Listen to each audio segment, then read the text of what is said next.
Schwartzman is a bit ahead of him. He brakes a bit too early. We run into the back of him.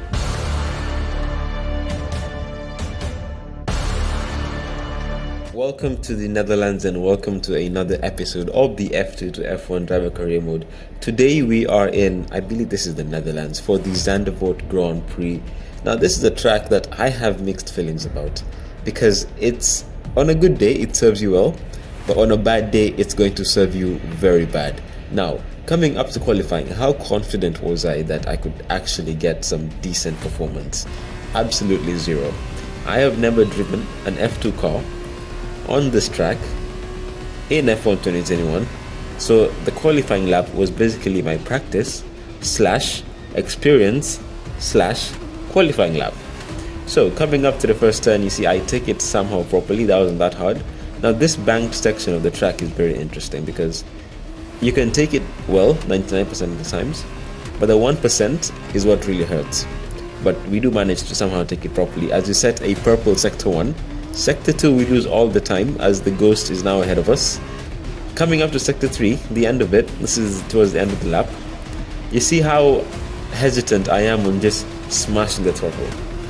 The car wasn't going to stick if I just go full out. Coming up to the final corner, is the final corner? That's the penultimate corner. I believe this is considered a corner as well. So we are net P5 if you look to the top left. Crossing the line, we set a purple Sector 3 as well. And that is P5, 2/10 away from Mick Schumacher. We were so close, yet so far. But can we survive the feature race? Let's find out. Tension is building for what promises to be another exciting race here in the Netherlands. 4 lefts and 10 rights make up the 14 corners of the narrow and demanding Zandvoort circuit, with plenty of peaks and valleys over the course of the 2.6-mile lap, which will demand absolute concentration from our drivers here today. As we await the start of another hugely anticipated Formula 2 race, I'm joined again by Davide Valsecchi. Davide, as a former GP2 champion, can we get some insight to what is running through these young drivers' heads as they sit out on the grid? Ciao Alex, it's a pleasure to be here. There are nervy moments, there is no doubts about that. Mental strength is the key to remaining calm and focusing on the upcoming race. Formula 2 is so competitive and all of these drivers knows that they are going to be pushing each other all of the way. In this sport, you have to be able to control your nerves. So before the off, let's remind ourselves of yesterday's results with a look at the starting grid. Mick Schumacher lines up on pole position, and it's Yuki Tsunoda in P2. Looking down the rest of the grid, we have Schwartzman, Matsushita, the captain, and Ticktum, Dragovic, Ilott, Armstrong, Giuliano Alesi, Samaya, Giotto, Marino Sato, and Piquet, Deruvala, Joe, Markelov, and Louis Delatraz. Aitkit, Galeo, Mazepin, and Roy Nissany completes the grid. And now it's time to head down to the track. On track for the Netherlands Grand Prix, the Netherlands feature race. It's 5 lights. We're getting held a bit longer than we expected, but away we go. Already off the line, we get an amazing start, jumping Matsushita already up into P4.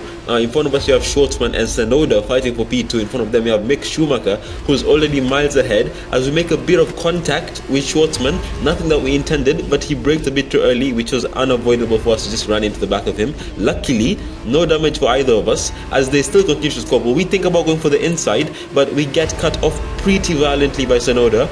Now, Tsunoda is in front of us, Schwartzman in front of him, and Mick Schumacher leads the race. Coming up to this second part of the track, I don't like this part. It's really hard to keep up. As we come into the third sector, we are still behind Tsunoda, trying to catch up, not really having much of an advantage against him in terms of pace, but now we have slipstream. Schwartzman is a bit ahead of him. He brakes a bit too early.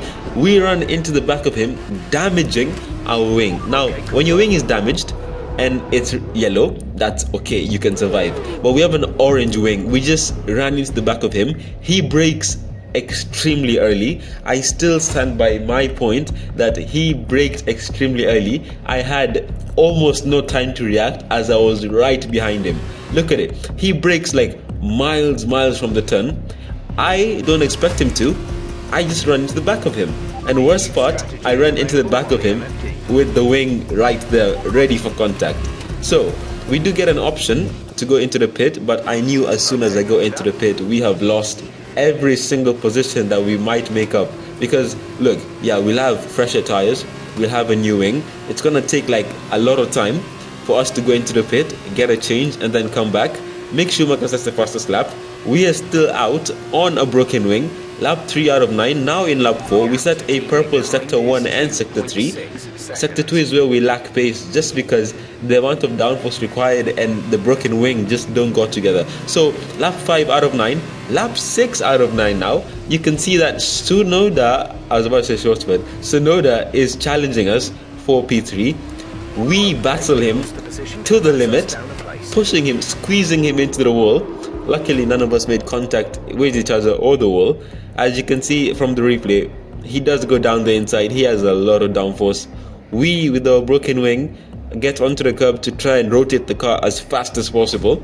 We see that that's not going to work. We slam on the throttle. He goes defensive, almost going into the wall. But we managed to somehow stick to P3 with the damaged wing. Ladies and gentlemen, this was the most stressful drive because Tsunoda was getting these crazy runs, especially in sector 2 where downforce matters. He was getting a crazy run against us, sorry for that. Coming up to the end of the lap, lap 9 out of 9, checkered flag, we take P3 with a broken wing. Now, was that really in the books? We could have gone for P1 easily, but the broken wing really set us behind. But that is still very good points against Mick Schumacher, who wins the race. Remember in Spa we had like a 1 point gap between myself and him. Coming up to this one, he got the qualifying fastest lap, so that's 4 extra points. He wins the race, so we are a bit behind, but there's still time to try and challenge him to get the championship win. Back on the podium. Once again, I don't like how in P3 they don't show you on the podium as much as P2 and P1. But GG, we are back on the podium. Surprisingly, we made it. Tsunoda was very hot on our trail. As we look at the standings, Schumacher won 27 points. We were P3. Now the gap is only 17 seconds between myself and Schumacher. We can make all of this up in the sprint race. I do believe we can. Let's find out. We've reversed the top 8 from yesterday's race to set the grid for the sprint race here today, and the drivers are almost ready on the grid down below. Alongside me today, I'm delighted to welcome back to the commentary box the 2012 GP2 champion, Davide Valsecchi. There looks to be a challenging race ahead of the drivers today, Davide. With that in mind, what are you looking out for today? Well, Alex, I want to see how the drivers at the back of the grid are going to roll down. They'll need to make an impact in the early stages, and they're probably hoping for a bit of luck at the start. We may see some bold maneuvers out there today. We need a good result today if we want to catch Schumacher in the Drivers' Championship. Yep, so we have to get a good result to win this championship, to try and win this championship. It's 5 lights and away we go. Getting onto a rocket over start, already making up 2 places right off the start. Coming down the inside of Tictum, are we going to get this podium position? We're already on a podium position. It's not even the first turn yet and we already made it. Now, all we have to do is control. Looking at the replay, we got a monster of a start. You see how the cars were just scrambling. I took advantage of that and just went into the gaps that no one else wanted to go to. Looking at us following each other, that was a rocket of a start. Now, this banked corner, I'm challenging Elliott. Elliott's ahead of me. Can I catch him? Most probably not, because this section of the track is a bit harder to overtake because the risks are just so high. As you can see there, I just backed out a little bit because I was getting a bit too close, and being that close in this sector is not a good sign. So already up into P3, getting a rocket of a start, making up 3 positions just in the first part of the lap, not even the first turn. We're already there. Now in front of us we have Elliott. We do have slipstream. Are we going to go for the move? Last time we tried something like this, we ran into the back of a car, damaging our wing. We tried to go around the outside. Elliott defending for his life, not really having much grip to hold it in the outside to actually make a move. But we are inching closer and closer to Elliott as we try to go for the outside this time. Not working again. Trying to challenge him, but now we're going wheel to wheel up this section of the track. Who's gonna back out first? One of us has to, and it's him. We do get P2. Now Dragovic is in front of us. The hunt is on for Dragovic. We set the first lap of the race in lap 3 out of 7.